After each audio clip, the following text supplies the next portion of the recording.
जालन्यात गायीची कत्तल करून सोशल मीडियावर व्हिडिओ अपलोड करणाऱ्या असलम कुरेशीसह 2 साथीदारांना पोलिसांनी बेड्या ठोकल्या। काही दिवसांपूर्वी आरोपी असलम महमूद कुरेशी याने गायीची कत्तल करताना व्हिडिओ सोशल मीडियावर टाकला होता। त्यामुळे समस्त हिंदू समाजाच्या भावना दुखावल्या होत्या। कसायाविरुद्ध हिंदू संघटनांनी आक्रमक भूमिका घेत पोलीस स्टेशनमध्ये आंदोलने निवेदने दिली। त्यानंतर प्रशासनाने असलम कुरेशी यांचा कुंटणखाना उद्ध्वस्त केला, मात्र आरोपी फरार होता। दरम्यान सदर गुन्ह्यातील फरार आरोपींचा शोध घेण्यासाठी वरिष्ठांच्या मार्गदर्शनाखाली पोलीस ठाणे सदर बाजार जालना व स्थानिक गुन्हे शाखा जालना येथील वेगवेगळे 4 पथके आरोपी अटकेत बाहेर राज्यात हैदराबाद तसेच खुलताबाद जिल्ह्यात छत्रपती संभाजीनगर, मानवत, पाथरी, परभणी रवाना करण्यात आले होते। यावरून पोलीस ठाणे सदर बाजार पोलिसांना अधिकारी अंमलदारी यांनी गुन्ह्यातील उर्वरित 2 आरोपींना निष्पन्न केले। सदर आरोपी हे फरार असल्याने त्याचा तांत्रिक विश्लेषणाआधारे व गोपनीय माहितीनुसार सदर आरोपी यांचे ठिकाणावर माहिती मिळाले। सदर बाजार डीपी पथकाने यातील मुख्य आरोपी नामे असलम कुरेशी व सोफियान शेख समद राणा चांबला बाजार जालना यांना सदर ठिकाणाहून ताब्यात घेतले। तसेच यासीन रशीद कुरेशी राणा राजनी तालुका घनसावंगी याच्या ठिकाणाहून माहिती मिळाली।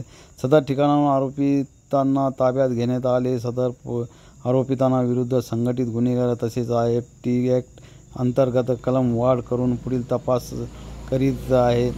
सदर कामगारी पोलीस अधीक्षक बन्सल, अपर पोलीस अधीक्षक आयुष निपाणी, उपविभागीय अधिकारी अनंत कुलकर्णी यांच्या मार्गदर्शनाखाली पोलीस निरीक्षक संदीप भारती, स्थानिक गुन्हे शाखेचे पोलीस निरीक्षक पंकज जाधव यांच्या नेतृत्वासह पोलीस उबाळे हे डीबी पथकाचे प्रमुख शैलेश म्हस्के हे सचिन सानप, संजय गवई हे जगन्नाथ जाधव व धनाजी कावळे हे सुभाष पवार, नजीर पटेल, लक्ष्मीकांत आडे, सतीश श्रीनिवास, प्रशांत लोखंडे, शारदा गायकवाड, भगवान मुंजाळ, दुर्गेश गोपने, अजीम शेख, गणेश। एक गोवंश हत्याची व्हिडिओ व्हायरल झाली होती, ज्याचा भरपूर नागरिकांमध्ये त्याच्याबद्दल रोष उत्पन्न झाला होता। त्याच दिवशी पोलिसांनी स्वतःहून त्याच्यावर ऍक्शन घेतला होता आणि स्वतःहून पोलीस फिर्यादी होऊन FIR त्याच दिवशी दाखल करण्यात आली होती। नंतर त्याच्यामध्ये नवीन BNS 111 कलम पण ऍड करण्यात आली त्या केसला स्ट्रॉंग करण्याबद्दल, कारण तो एक ऑर्गनाइज्ड गँग होता त्यामुळे करण्यात आले। त्याचा मुख्य आरोपी सगळे पसार होते आणि त्याला शोधण्यासाठी 4-5 दिवसापासून पोलिसांची सतत प्रयत्न सुरू होता।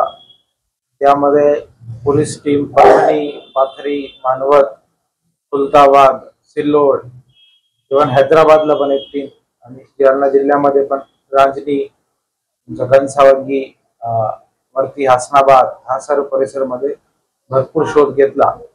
त्यामध्ये काल आम्हाला पहिला ब्रेक थ्रू भेटला।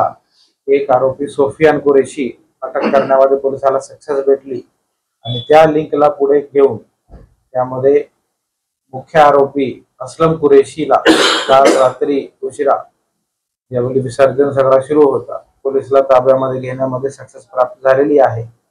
आम्हाला अशी एक गोपनीय माहिती भेटली होती, एक महिलाकडे येणार आहे, त्या लिंकला फॉलो करत त्याला ताब्यामध्ये घेण्यामध्ये सक्सेस प्राप्त झाली आणि 3 आरोपीला आज अटक करून त्यामध्ये असलम कुरेशी व्हिडिओमध्ये दिसणार, त्यासोबत सोफियान कुरेशी तसंच हे आरोपीला मदत करणार आहे रांजणीचा यासीन कुरेशी असे 3 आरोपीला आतापर्यंत पोलिसांनी अटक केला आहे।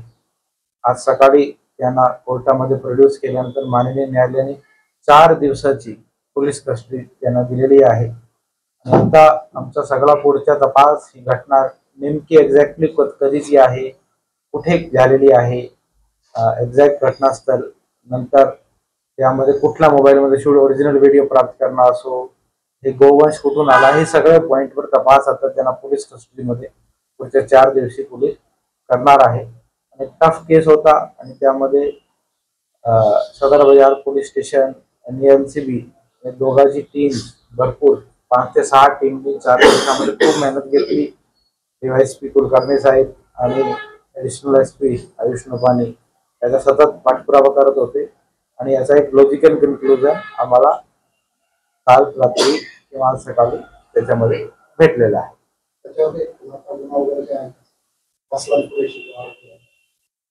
त्याच्यात जुना भरपूर रेकॉर्ड आहे, 10 ते 11 केसेस आहे.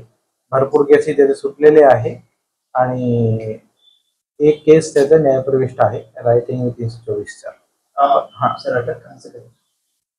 अटक अटक हमने किया है। हमारी टीम का ही सर्च कर रही थी, परभनी में ढूंढ रही थी, मानवत पाथरी अलग अलग जगह पे, उसको अटक करने में सक्सेस मिला आहे फायनली. आणि जो मी सांगितलं, जो आम्हाला एक लिंक सापडलं होतं त्या लिंकला फॉलो केल्यावर झालेला आहे. याच्यामध्ये मी पुढे बोलून पुढच्या आता ह्या विषयामुळेच आपला कालचं वातावरण थोडा शहरामध्ये खराब झाला होता.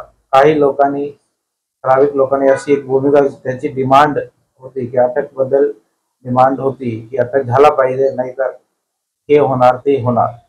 पण इथे थोडा चुकीचा म्हणण्यामध्ये हरकत नाही, कारण आमच्याकडे काही जादूची कांडी नसते. प्रयत्न सुरू होता. आता हे आमचा सुदैव आहे की तो बरोबर विसर्जन सुरू असताना भेटला. मे बी अजून आम्हाला आठवडा लागला असता, 15 दिवस लागले असते, कारण सांगू शकत नाही. पण हे आमची प्रयत्नाला कुठेतरी यश आला. आणि हे आपण इंग्लिशमध्ये म्हणतो पोएटिक जस्टिस, की विसर्जन सुरू असतानाच तो भेटला. पण मी जालनाचे मॅच्युअर लोकांचा एक आभार मानू इच्छितो की खासकर गणेश महासंघाचा आणि काही गणपती मंडळ होते, काही बिझनेसमॅन, जालनाचे व्यापारी, लोकप्रतिनिधी, ज्यांनी अनंत चतुर्थीचा पवित्र ठेवला आणि अतिशय सुंदर मिरवणूक काल निघालेली आहे. आणि त्यामध्ये एक कौतुकची जो गोष्टी आहे की डीजे मुक्त बऱ्यापैकी 90% म्हणण्यामध्ये हरकत नाही, डीजे मुक्त होता. काही लोकांनी लावले होते तरी ते छोटे स्पीकर लावले होते, मोठा डीजे एकही मला दिसला नाही. आणि भरपूर लोकांनी पारंपरिक वाद्य, ढोल, ताशे वगैरे आणि अतिशय सुंदर काहीतरी होते लावले होते. तर कुठे ना कुठे एक डीजे मुक्तचा जो आमचा आव्हान होता, 3 ते 4 वेळा आपण मीटिंग घेतली होती, त्याला सर्व मंडळांनी प्रतिसाद दिला. आणि फक्त जालनामध्ये नाही तर इतर ठिकाणी पण, जालना शहरामध्ये आष्टी परिसर असो, घनसावंगी असो, भोकरदन असो, करीब डीजे मुक्त झालेला आहे. तर एक अतिशय सुंदर पहल यावर्षी झालेली आहे. पुढच्या वर्षी वेळाबद्दल अजून जर झाला तर खूप चांगला होईल. यावर्षी हे सगळं प्रकरण म्हणजे थोडा उशीर झाला, त्याचा फटका कुठे ना कुठे शेवटी महिला आणि मुलं यांना बसतो की त्यांना कमी एन्जॉय करता येते. कारण एकदा 11-12 वाजले की महिलाला घरी जावंच लागतं. जरी यंग पोरग तरी रात्रभर ते करू शकतात, रोडवर फिरू शकतात. पण अतिशय सुंदर मिरवणूक झाली आणि आता 4 वाजता अंदाजा पूर्ण विसर्जन त्याचं संपलेलं आहे. जो नवीन कुंड झाला नगरपालिकेच्या वतीने, त्यामुळे बराच स्मूथ विसर्जन करता आलेलं आहे. आणि अतिशय सुंदर एक गणपती उत्सव पार पडल्यामुळे सर्वांना, नागरिकांना माझ्यातर्फे, पोलीस डिपार्टमेंटतर्फे आभार व्यक्त करू इच्छितो.